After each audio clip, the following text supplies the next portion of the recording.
पिछले भाग में हमने जाना 10 महाविद्याओं की उत्पत्ति और पहली 5 महाविद्याओं के बारे में। काली, जो समय और मुक्ति है। तारा, जो संकट से पार लगाती है। त्रिपुरा सुंदरी, जो दिव्य सौंदर्य है।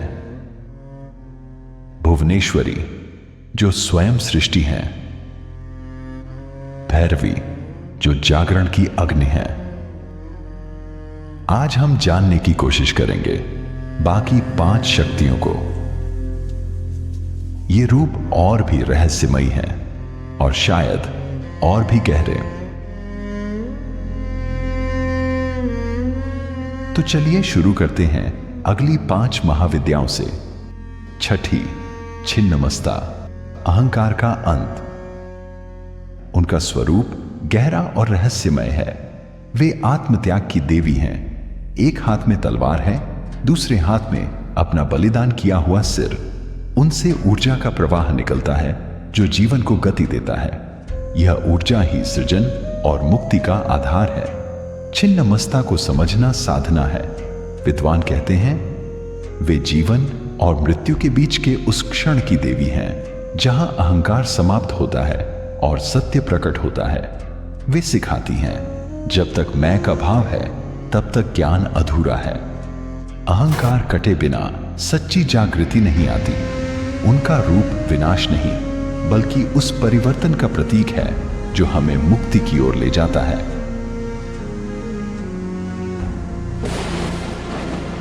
सातवीं, धूमावती, शून्यता और विरक्ति की शक्ति। कल्पना कीजिए एक ऐसी देवी की जो सुंदर नहीं है, जो युवा नहीं है, जो उत्सव नहीं है। धूमावती वृद्धा है। उनके केश बिखरे हुए हैं, वस्त्र मैले और फटे हुए, चेहरा झुर्रियों से भरा, लंबी नाक, भयभीत कर देने वाली आंखें, हाथ कांपते हुए। वे विधवा रूप में हैं। एक रथ पर बैठी है जिसे कोई खींच नहीं रहा। रथ के ऊपर कौए के चिन्ह का ध्वज लगा है। कौवा, जो मृत्यु और क्षय का प्रतीक है। एक हाथ में सूप, दूसरे हाथ से वरदान देती हुई। वे सदैव भूखे और प्यासे रूप में दिखती हैं, असंतुष्ट, कठोर, कलहप्रिय। धूमावती उस सब का प्रतीक है जिसे समाज अशुभ मानता है। अकेलापन, विधवापन, हानि, उपेक्षा, और शायद इसी कारण वे सबसे असहज करने वाली महाविद्या हैं। लेकिन यही उनका रहस्य है। जब जीवन से सब कुछ छिन जाए, यौवन, संबंध, सम्मान, शक्ति, तब जो बचता है वह धूमावती का क्षेत्र है। वे तमोगुण का रूप हैं। अंधकार, जड़ता, अज्ञान। वे भय नहीं है, वे उस सत्य का चेहरा है जिससे हम भागते हैं। धूमावती सिखाती हैं शून्यता भी दिव्य है और कभी कभी मुक्ति सब कुछ खो देने के बाद ही शुरू होती है। 8वीं, बगलामुखी, स्तंभन की शक्ति। समुद्र के मध्य एक रत्नों का मंडप है। उसके भीतर एक वेदी और वेदी पर सिंहासन। उस सिंहासन पर विराजमान है बगलामुखी। उनका पूरा रूप पीला है। पीले वस्त्र, पीले आभूषण, पीली माला। एक हाथ में गदा उठाए हुए, दूसरे हाथ से शत्रु की जीभ पकड़ रही है। उनकी दृष्टि स्थिर है, अचल। बगलामुखी स्तंभन की शक्ति है, अर्थात रोक देना। वे शत्रु को नियंत्रित करती हैं। वे वाणी को रोक सकती हैं, विचार को रोक सकती हैं, गति को रोक सकती हैं। उनकी शक्ति केवल बाहरी शत्रु के लिए नहीं है। जब मन बहुत भागे, जब शब्द नियंत्रण से बाहर हों, तब बगलामुखी भीतर भी स्तंभन लाती है। उन्हें सिद्धियों की दात्री कहा गया है। वाक सिद्धि, विजय, संयम। वे ब्रह्मास्त्र की तरह हैं, सीधी, प्रभावशाली, अचूक। बगलामुखी सिखाती है कभी कभी सबसे बड़ी शक्ति आक्रमण में नहीं, नियंत्रण में होती है। 9वीं, मातंगी, सीमाओं से परे ज्ञान की शक्ति। एक ऐसी देवी जिनका संबंध राजमहलों से नहीं बल्कि उन स्थानों से है जिन्हें समाज अशुद्ध मानता है। मातंगी का वर्ण प्रायः गहरा हरा या श्याम बताया गया है।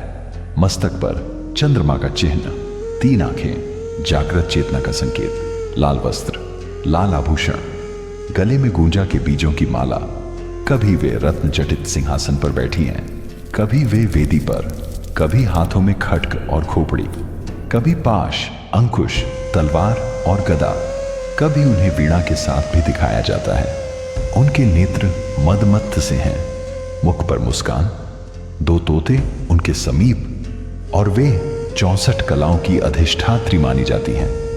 लेकिन उनका वास्तविक रहस्य उनके रूप में नहीं, उनकी स्थिति में है। किंसली बताते हैं कि मातंगी आउटसाइडर देवी हैं। उनका संबंध बहिष्कृतों और अपवित्र माने जाने वाले तत्वों से जोड़ा गया है। वे उच्चिष्ट स्वीकार करती हैं, झूठा अन्न। वे वह शक्ति हैं जो हमें यह प्रश्न पूछने पर मजबूर करती है, पवित्र और अपवित्र क्या है? यह कौन तय करता है? मातंगी वाणी और संगीत से भी जुड़ी है। वे उस ज्ञान का प्रतीक हैं जो स्थापित व्यवस्था से बाहर जन्म लेता है। मातंगी सिखाती हैं, जब तक हम पवित्र और अपवित्र में बंधे हैं, तब तक हम पूर्ण सत्य नहीं देख सकते। 10वीं, कमला, समृद्धि की शक्ति। उनका रंग सुनहरा और स्वर्ण आभा है। उनके 2 हाथों में कमल और शेष, 2 हाथों में वर और अभय मुद्रा है।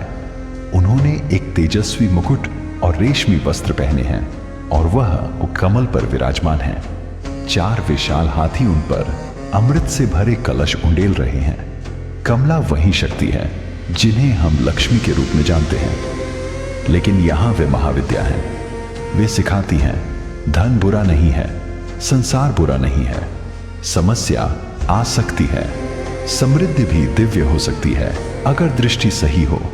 वे दिखाती हैं, भौतिक संसार भी दिव्य है। धन, समृद्धि, सुख भी आसक्ति से दूर रहने पर देवी का आशीर्वाद है। 10 महाविद्याएं केवल देवी रूप नहीं है, वे चेतना के 10 आयाम हैं। हर महाविद्या जीवन के किसी गहरे सत्य को प्रकट करती है, कभी सृजन, कभी विनाश, कभी ज्ञान और कभी उस शक्ति को जो हमें हमारी सीमाओं से मुक्त करती है। इस वीडियो में हमने अपनी समझ के अनुसार इन 10 महाविद्याओं की झलक प्रस्तुत करने की कोशिश की है, लेकिन इनका वास्तविक ज्ञान अत्यंत विस्तृत और गूढ़ है।